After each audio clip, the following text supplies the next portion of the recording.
चलिए दोस्तों, अब बात कर लेते हैं वेव समिट के बारे में। इसके बारे में तो आपने इन 3 दिनों में सुन ही लिया होगा। दरअसल 1 मई से मुंबई में इसकी शुरुआत हो चुकी है। इस समिट में फिल्म इंडस्ट्री के कई बड़े दिग्गजों के शामिल होने की चर्चाएं चल रही हैं और इस समिट का उद्देश्य मीडिया एंटरटेनमेंट की क्षमता को बढ़ावा देना है। बाकी इस खबर में क्या कुछ और खास है, चलिए मैं आपको बताती हूँ इस खास रिपोर्ट के साथ।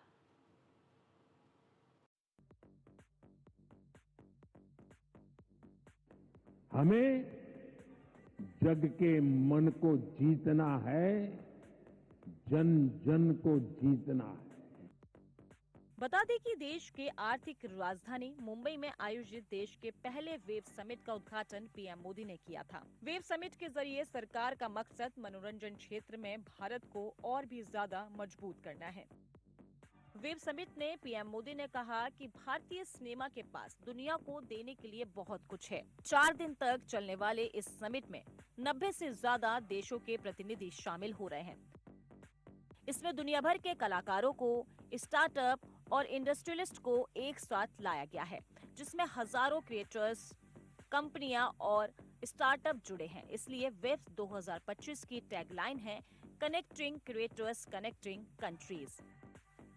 वेव सेमिनार में रिलायंस फाउंडेशन की चेयरपर्सन नीता अंबानी भी शामिल हुई। नीता अंबानी ने कहा कि जल्द ही भारतीय कला और शिल्प दुनिया के सौंदर्य शास्त्र या फैशन को आकार देने लगेगा।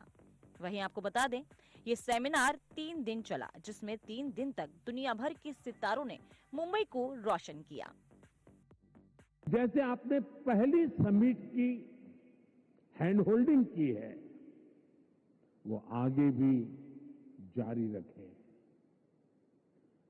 अभी तो वेव्स में कई तरह की खूबसूरत लहरें आनी बाकी है। भविष्य में वेव्स अवार्ड भी लॉन्च होने वाले हैं। ये आर्ट और क्रिएटिविटी की दुनिया में सबसे प्रतिष्ठित अवार्ड होने वाले हैं।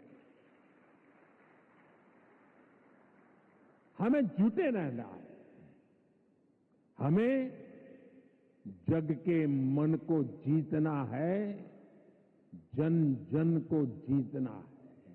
This summit is taking place most appropriately at the Geo World Center, a convention place that befits the ambition of a resurgent New India. Mumbai is the entertainment hub of India. The day is not far when India will become the entertainment hub of the world.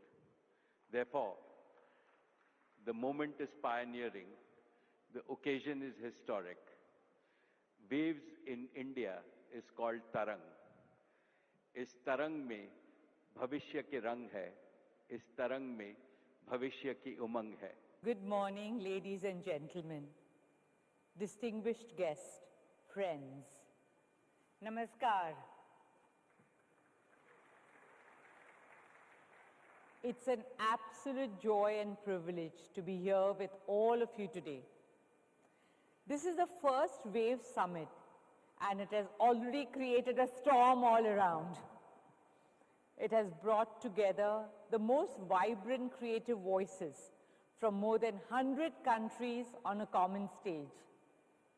My gratitude to Honorable Prime Minister Narendra Bhai Modi ji for his incredible vision for this summit and for his consistent, unparalleled leadership in taking India and Indian culture to the world. पहली बार मेरे इतने सालों के experience में मैंने देखा है कि इतना ज़्यादा अटेंशन दिया जा रहा है to develop creativity, to scale creativity and to exploit creativity. ये बहुत अच्छी चीज़ है। आई थिंक इट्स समथिंग जो काफ़ी टाइम से सोच रहे थे कि ऐसा कुछ होना चाहिए, नहीं हो गया है, तो I think it's very very good. मुझे लगता है कि ये एक हर भी सिनेमा या मीडिया से जुड़ा हुआ कोई भी व्यक्ति होगा इस बात को स्वीकारेगा कि उसका एक सपना पूरा हुआ। ये आने वाले सालों में एक बहुत बड़ा रोल प्ले करेगी। ये सब लोगों को इकट्ठा करेगी, दुनिया भर के एंटरटेनर्स को, राइटर्स को, आर्ट्स के लोगों को इकट्ठा करेगी। ये बहुत कमाल का इनिशिएटिव है। प्रधानमंत्री ने खुद इसको इनिशिएट किया है और मिनिस्ट्री ऑफ इंफॉर्मेशन ब्रॉडकास्टिंग और महाराष्ट्र गवर्नमेंट ने इसको इनिशिएट किया है। अभी से ही ऑलरेडी काफ़ी ज्ञान बढ़ता है लोगों को मिलने का, लोग मिलते हैं। हम कोलैबोरेशन के वर्ल्ड में कोलैबोरेट होने के, जापानीज़ इंडिया के साथ कोलैबोरेट कर सकते हैं, चाइनीज़ इंडिया के साथ कोलैबोरेट कर सकते हैं। तो इस बात